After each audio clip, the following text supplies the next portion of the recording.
Dari Haris di grup Akhwat 2 juga. Ustaz, bagaimana menanggapi pernyataan yang mengatakan bahawa Salafi tidak memiliki adab kepada ulama? Mengapa Salafi terus membahas kitab yang ditulis oleh Ibnu Taimiyah yang masanya jauh dari Rasulullah, bukan membahas langsung kitab-kitab seperti Sahih Muslim atau Sahih Bukhari yang masanya lebih dekat dengan Rasulullah sallallahu alaihi wasallam?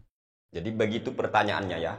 Kenapa Salafi? Kalau Salafi ini kan ngakunya pengikut ulama salaf.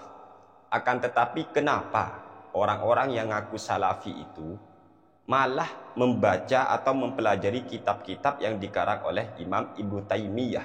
Mengapa tidak langsung mengkaji kitab Sahih Bukhari, kayak Sahih Muslim, kayak dan semacamnya? Kenapa kok mengikuti atau membaca ya? Membaca kitab-kitab yang dikarang oleh Imam Ibnu Taimiyah. Ini menarik sekali ya. Katanya Salafi, pengikut ulama salaf. Ternyata bahan bacaannya kitab yang dikarang oleh Ibnu Taimiyah. Padahal kita semua tahu Imam Ibnu Taimiyah itu jelas bukan ulama salaf. Lalu mengapa orang-orang yang mengaku dirinya sebagai Salafi, pengikut ulama-ulama salaf, kok malah tidak membaca kitab yang dikarang oleh ulama salaf, melainkan kitab-kitab yang dikarang oleh Ibnu Taimiyah yang jelas bukan ulama salaf?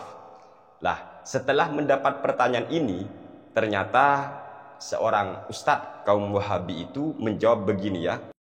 Syekhul Islam Ibnu Taimiyah rahimahullah, beliau hanya menyimpulkan, beliau menantang seluruh ulama di masanya untuk mendatangkan satu huruf saja dari tulisan beliau yang tidak ada sumbernya dari nukilan Al-Quran dan Sunnah dan para as-salaf yang terdahulu. Jelas sekali, namanya adalah Zulkarnain bin Muhammad Sunusi, apa itu ya. Dia mengatakan, kenapa Salafi itu yang katanya kan mengaku sebagai pengikut ulama salaf, kenapa bahan bacaannya atau yang dia pelajari itu adalah kitab yang dikarang oleh Imam Ibnu Taimiyah, padahal Ibnu Taimiyah itu jelas bukan ulama salaf. Lalu dia jawab, Zulkarnain bin Muhammad Sunusi menjawab, Imam Ibnu Taimiyah itu hanya menyimpulkan. Jadi menyimpulkan dari sekian banyak hadis atau kitab-kitab ulama salaf, lalu disimpulkan. Bahkan katanya Imam Ibnu Taimiyah itu sempat menantang semua ulama agar silakan ya dikoreksi kalau memang di dalam kitab beliau atau Imam Ibnu Taimiyah kalau memang tidak sesuai dengan Al-Quran atau hadis atau pendapat-pendapat dari ulama salaf, silakan dikoreksi kalau memang ada. Begitulah jawaban daripada Ustadz Zulkarnain bin Muhammad Sunusi, pujaan kaum Wahabi. Dalam artian, berarti beliau ini atau Ustadz Zulkarnain mengakui bahwa kitab-kitab yang dikarang oleh Imam Ibnu Taimiyah itu berarti punya dasar kan ya? Punya dasar. Kalau memang begitu, pertanyaan saya adalah, kenapa kalau memang para Ustadz Wahabi itu ataupun kaum-kaum Wahabi memang mengakui dan mau mengikuti pendapat Imam Ibnu Taimiyah yang katanya pasti punya dasar, memiliki dalil dari Al-Quran, dari hadis, bahkan mungkin dari pendapat-pendapat ulama salaf, kenapa banyak fatwa Imam Ibnu Taimiyah yang tidak diamalkan? Dalam artian ditolak oleh orang-orang yang merasa mengikuti Imam Ibnu Taimiyah. Contoh di dalam kitab Majmu'ul Fatawa.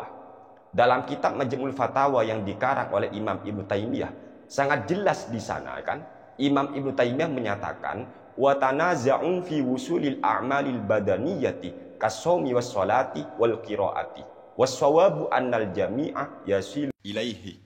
Apakah pahala amal ibadah yang dilakukan oleh tubuh manusia itu bisa sampai kepada mayit? Contoh kasomi, contohnya puasa, wassolati, contoh lagi adalah pahalanya sholat, atau wal qiraati, dan pahala ngaji Al-Quran. Ini masih berbeda pendapat, kata Imam Ibnu Taimiyah, pujaan Wahabi. Tetapi dilanjut oleh Imam Ibnu Taimiyah, wassawabu annal jami'ah yasilu ilaihi.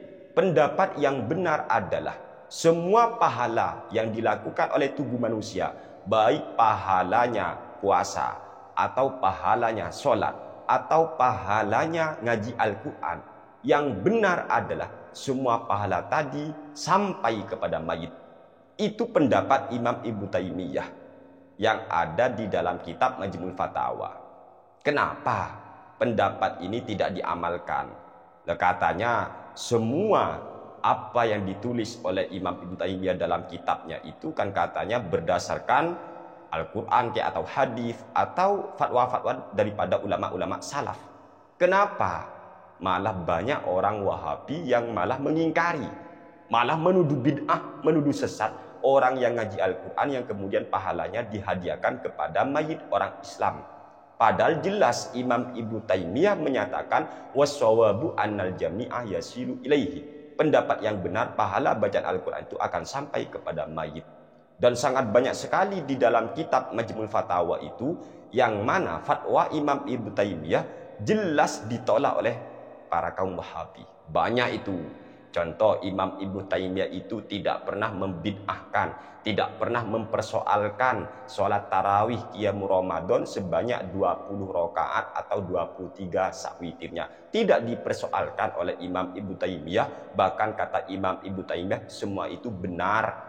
Bahkan Nabi sendiri kata Imam Ibnu Taimiyah memang tidak pernah menentukan jumlah bilangan rakaat sholat tarawih, tidak pernah ditentukan oleh Nabi. Sehingga boleh 11 rakaat sak witirnya monggo, 20 atau 23 sak witirnya monggo. Dan itu berdasarkan riwayat daripada Sayyidina Umar Ibn Khattab radhiyallahu taala anhu. Itu ada dalam kitab Majmu'ul Fatawa yang dikarang oleh Imam Ibnu Taimiyah. Lalu mengapa Wahabi itu kok mempersoalkan malah membid'ah-bid'ahkan orang yang sholat tarawih sebanyak 20 rakaat? Padahal tidak hanya di Indonesia, di kota Mekah, Masjidil Haram, sholat tarawihnya berapa rakaat? 20 kan ya? 23 sak witirnya.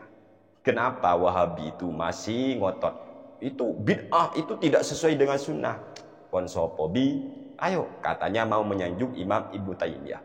Contoh lagi, Wahabi itu kan mempersoalkan orang zikir menggunakan biji tasbih. Padahal Imam Ibnu Taimiyah jelas sama sekali tidak mempersoalkan orang yang zikir dengan menggunakan biji tasbih. Bahkan kata Imam Ibnu Taimiyah, andaikan niatnya itu baik, menggunakan biji tasbih niatnya baik, maka hal itu baik dan tidak makruh. Itu baik bukan makruh. Begitu ya. Ini kata Imam Ibnu Taimiyah. Lagi-lagi fatwa itu ditentang oleh Wahabi. Banyak itu Wahabi. Kemudian salah satu daripada fatwa Imam Ibnu Taimiyah di dalam kitabnya sendiri adalah hukum mentalkin mayit setelah mayit itu dikubur. Kata Imam Ibnu Taimiyah, tahqiq yang dilakukan oleh Imam Ibnu Taimiyah ternyata mentalkini mayit setelah dikubur itu boleh. Ini tahqiq yang dilakukan oleh Imam Ibnu Taimiyah. Lagi-lagi mentalkini mayit oleh kaum Wahabi ternyata dipersoalkan. Negatif lah. Padahal imamnya sendiri, Ibnu Taimiyah sendiri yang katanya pasti punya dasar baik dari ulama salaf. Katanya Zulkarnain kan ya. Ternyata memperbolehkan, tidak mempersoalkan mentalkini mayit setelah mayit dikubur.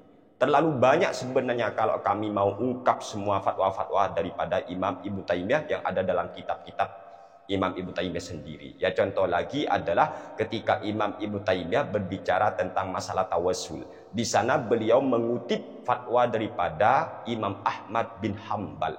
Dan kita tahu Imam Ahmad bin Hambal itu merupakan salah satu mazhab yang dipegang teguh oleh pendiri Wahabi, yaitu Muhammad bin Abdul Wahhab.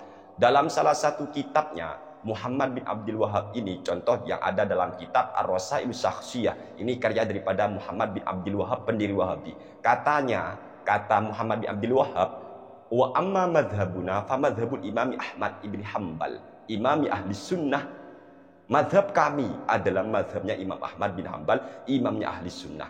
Ternyata kata Imam Ibnu Taimiyah di kitabnya, Imam Ahmad bin Hambal memerintah, menganjurkan muridnya yang bernama Imam Al-Marudhi agar bertawassul dengan Nabi Muhammad sallallahu alaihi wasallam yang sudah wafat ketika berdoa kepada Allah. Ini bertawassul dengan Nabi yang sudah wafat. Tidak dipersoalkan oleh Imam Ahmad bin Hambal, dan itu dicantum dalam kitab beliau Imam Ibnu Taimiyah yang bernama Al-Ikhnaiyah. Itu jelas boleh bertawassul dengan Nabi yang sudah wafat. Boleh. Bukan syirik. Oleh sebab itu kami sarankan kepada saudara-saudara kami dari kaum sebelah, ayo pelajari lagi, pahami lagi kitab-kitab yang dikarang oleh Imam Ibnu Taimiyah sanjungan kalian. Dipahami lagi itu. Benar-benar dibaca dan dipahami ya. Sehingga kalian ngerti, oh ternyata boleh ya. Oh ini boleh, ini boleh, ini boleh, ini boleh. Lalu mengapa kami katakan bid'ah? Lalu mengapa kami keberatan? Lalu mengapa kami katakan ini syirik lah, ini bid'ah lah, ini melanggar syariat lah, dan semacamnya. Ayo dibaca ya, dibaca. Katanya mau ikut Imam Ibnu Taimiyah atau menyanjung Imam Ibnu Taimiyah. Tapi mengapa fatwa-fatwa daripada Imam Ibnu Taimiyah yang katanya jelas-jelas itu memiliki dasar, memiliki dalil daripada ulama salaf ataupun Al-Quran hadis, tapi kenapa kalian kok malah menentangnya? Gimana sih maksudnya kalian itu ya?